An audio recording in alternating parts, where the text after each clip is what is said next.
திருச்செந்தூர் ஆண்டவனே வேல் முருகா, தினம் உனக்கு நன்றி சொல்வோம் மால் மருகா.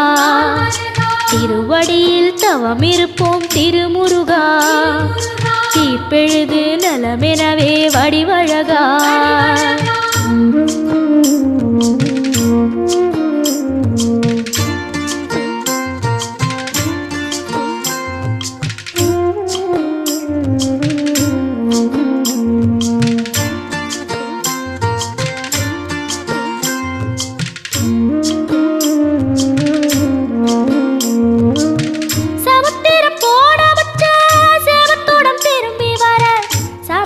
சாமி